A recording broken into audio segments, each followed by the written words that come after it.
غیر قانونی طور پر بھارت کے زیر قبضہ جموں کشمیر میں بھارتی فوجیوں نے 5 اگست 2019 سے جب بھارت نے بین الاقوامی قوانین اور معاہدوں کی خلاف ورزی کرتے ہوئے جموں کشمیر کی خصوصی حیثیت منسوخ کر دی تھی، اب تک 20 خواتین سمیت 991 کشمیریوں کو شہید کیا ہے۔ ان میں سے بیشتر افراد کو جعلی مقابلوں یا دوران حراست شہید کیا گیا۔ اس عرصے کے دوران قابض فوجیوں کی جانب سے پرامن مظاہرین پر طاقت کے وحشیانہ استعمال سے 2486 سے زائد افراد زخمی ہوئے۔ ان شہادتوں کے نتیجے میں 73 خواتین بیوہ اور 202 بچے یتیم ہو گئے۔ حریت رہنما محمد اشرف سیارائی اور الطاف احمد شاہ کو دوران حراست شہید کیا گیا، جبکہ قائد حریت سید علی گیلانی گھر میں طویل نظر بندی کے دوران انتقال کر گئے۔ اس وقت سے مقبوضہ علاقے کو ایک کھلی جیل میں تبدیل کر دیا گیا ہے، جبکہ سیاسی رہنماؤں، کارکنوں، صحافیوں اور نوجوانوں سمیت ہزاروں افراد کو کالے قوانین کے تحت جیلوں میں نظر بند کیا گیا ہے۔ قابض حکام نے حریت رہنماؤں کی املاک کو بھی ضبط کیا ہے۔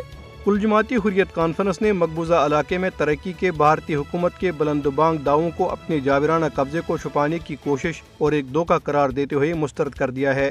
حریت کانفرنس کے ترجمان ایڈوکیٹ عبدالرشید منہاس نے سری نگر میں جاری ایک بیان میں کہا ہے کہ کشمیری سڑکوں یا بنیادی ڈھانچے کی ترقی کا مطالبہ نہیں کر رہے، بلکہ اقوام متحدہ کی زیر نگرانی استصوابی رائے کے ذریعے بین الاقوامی سطح پر تسلیم شدہ اپنے حق خود رعایت کا مطالبہ کر رہے ہیں۔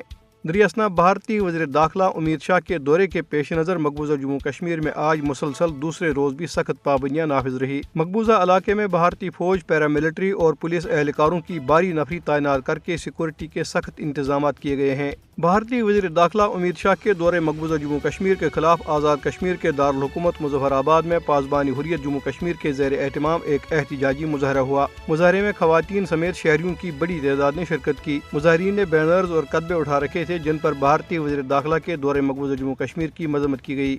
مظاہرین نے سیاہ جھنڈے لہرا کر احتجاج کیا اور جس کشمیر کو خون سے سینچا وہ کشمیر ہمارا ہے، ہم چھین کے لیں گے آزادی، نامنظور نامنظور، بھارتی قبضہ نامنظور جیسے نعرے لگائے۔ مقررین نے کہا کہ بھارتی حکمران جان لیں کہ کشمیری عوام بھارت کے جبری قبضے کو کبھی تسلیم نہیں کریں گے۔